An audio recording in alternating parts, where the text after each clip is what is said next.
जय श्री राम दोस्तों, आप देख रहे हैं YouTube चैनल ज्ञान स्टार प्लस। तो दोस्तों, आप सभी का हार्दिक स्वागत और अभिनंदन। दोस्तों, आज हमने कमेंट चुना है पुनः श्रीमान प्रकाश वैष्णव जी का। ये कहते हैं कि मैं 10वीं का छात्र हूँ और ये ग्राम पंचायत जोताया, ग्राम जोताया, अजमेर, राजस्थान से हैं। ये पूछते हैं कि माँ के गर्भ में बच्चे की जामनी कौन देता है, और वह कहता है कि हे भगवान, मुझे इस नरक से बाहर निकाल दो। तो उस समय उसकी जमानत कौन देता है। दोस्तों, बड़ा ही सुंदर प्रश्न किया है और कहता है कि हे प्रभु, मैं आपका भजन करूँगा। देखिए श्रीमान प्रकाश वैष्णव जी, आपका बहुत ही सुंदर और अनूठा प्रश्न है। और जैसा कि आप 10वीं के छात्र हैं, तो 10वीं के छात्र तो विद्वान होते ही हैं, और वैसे भी आप ब्राह्मण के घर से जन्म है, क्योंकि पुजारी या ब्राह्मण ये सभी एक ही कास्ट है। तो इस प्रकार से आप तो बुद्धिमान तो हैं ही, आपका प्रश्न भी बहुत अच्छा है। तो ऐसा है प्रकाश वैष्णव जी, मैं आपके प्रश्न का उत्तर दूं तब तक मैं मेरे समस्त श्रोतागणों से एक निवेदन करना चाहता हूं कि साथियों, मेरे इस चैनल को सब्सक्राइब जरूर कर दें, साथ ही बेल आइकन को भी प्रेस कर दें, जिससे कि आने वाले वीडियो का नोटिफिकेशन आपको मिलता रहे। तो आते हैं मूल कथा प्रसंग पर। दोस्तों, माँ के गर्भ में या किसी भी माँ के गर्भ में या पशुओं में, वृक्षों में, इंसान अपने कर्मों के अनुसार जाता है। इंसान ने जैसा कर्म किया है वैसा ही फल उसको ईश्वर देता है। कर्मों को भी हम 4 श्रेणियों में बांट सकते हैं। 4 प्रकार हो सकते हैं कर्म के, ये चाहे अच्छे कर्म हो या बुरे हो। एक तो हम विचारों द्वारा, विचार भी हम दूसरे के बारे में गलत करते हैं या अच्छे विचार सोचते हैं, ये भी एक कर्म होता है। दूसरा, शब्दों के द्वारा हम जो दूसरे के प्रति कटु शब्द बोलते हैं या अच्छे शब्द बोलते हैं, ये भी एक कर्म है। तीसरा दोस्तों, क्रिया द्वारा, जिसे स्वयं इंसान करता है, वह क्रिया होती है, वह भी एक कर्म की गिनती में आता है। और तीसरा, हम दूसरों को उकसा करके दूसरों के द्वारा जो अन्याय या न्याय करवाते हैं, वह भी एक कर्म हमारा गिना जाता है। इस प्रकार से कर्मों को श्रीमान प्रकाश वैष्णव जी 4 श्रेणियों में बांटा गया है। और 4 श्रेणियों में बांटने के उपरांत ये कर्म इंसान के संचित हो जाते हैं।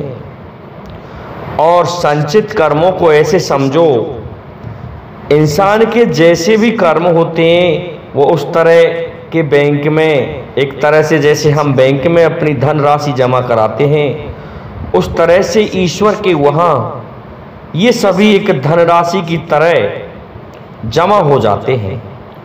और जमा होने के पश्चात उसके जैसे कर्म होते हैं उसमें से उतना ही उस जन्म के लिए, जैसे हमें बैंक में चाहे हमारा कितना भी रुपया पड़ा है, लेकिन हमें आवश्यकता हुई कि हम तो थोड़े से रुपए निकालेंगे, तो 1000, 500, 2000 अपने खर्चे लायक निकाल लिए। इस तरह से उस जन्म के खर्चे के लिए एक मुट्ठी भर के कर्म निकाल लिए। अब हमारे वो अच्छे कर्म थे या बुरे कर्म थे, फल हमको उस जन्म में उन्हीं का मिलता है। रही बात अच्छे और बुरे कर्म के उस परिणाम को आने की, तो इस तरह से संचित कर्म बनता है, एक संचित कर्म कोश बनता है। उस कोश में जैसा कर्म किया उसके अनुसार बालक गर्भ में आता है। दूसरा, उसमें से जो कर्म निकाले थे वह प्रारब्ध बनता है। क्योंकि उन्हीं के कर्मों का फल वो मिलेगा। इस प्रकार से वह कर्म प्रारब्ध कहा जाएगा। फिर दूसरा होता है कर्म वर्तमान। तो श्रीमान प्रकाश वैष्णव जी, जब इंसान पैदा हो जाता है और बड़ा हो जाता है तो वह वर्तमान में जैसे कर्म कर रहा है, अच्छे या बुरे, वह उसको कर्म क्रिया, वर्तमान क्रिया या कर्म कहते हैं। वह उसके अगले जन्मों के लिए या इस जन्म के लिए संचित होता रहता है। अब रही बात दूसरी, कहते हैं कि ये बालक इसने क्या बुरा किया था जो ये मर गया, या इसने क्या अच्छा किया था। ये सभी ये हमारे संचित कर्म होते हैं। इसके बाद कोई फल, कोई परिणाम, कोई बुरा परिणाम आ गया हमारे सामने, तो वे पूर्व जन्म के या इस जन्म के कर्म की मैच्योरिटी होती है, परिपक्वता होती है। जैसे कि हम फसल बो देते हैं और फसल बोने के पश्चात उसको काट लिया जाता है, इसी तरह से वे पक जाता है कर्म, तो उसका अच्छा या बुरा परिणाम हमको जीवन में अचानक से प्राप्त होता है। तब कहते हैं कि इसने ऐसा क्या किया जो इसके साथ ये घटित हुआ।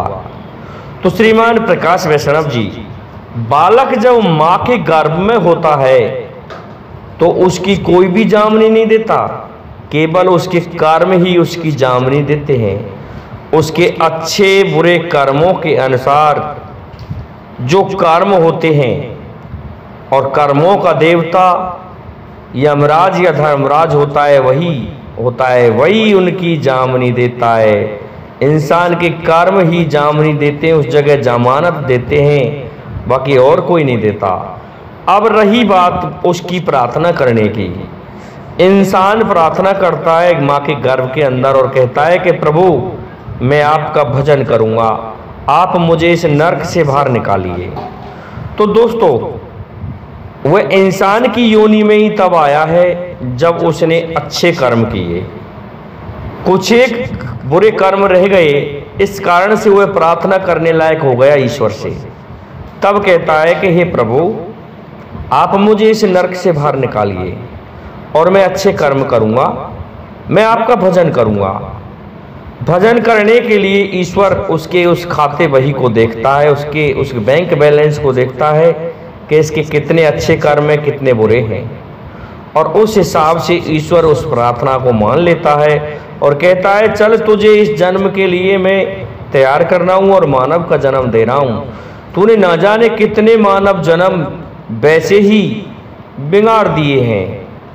इस प्रकार से कहता है ईश्वर, लेकिन इस जन्म में जा और तू ऐसा कर्म कर जिससे कि मेरा तेरा मिलन हो जाए, अर्थात तुझे मोक्ष मिल जाए। दोस्तों 184 योनियां हैं। उन योनियों में इंसान को भ्रमण करना पड़ता है।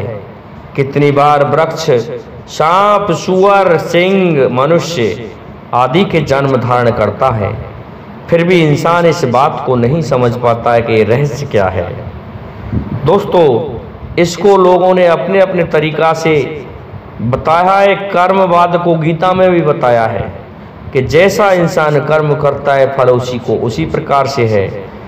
ईश्वर भगवान श्री कृष्ण ने भी कहा है, कर्मण्येवाधिकारस्ते मा फलेषु कदाचन।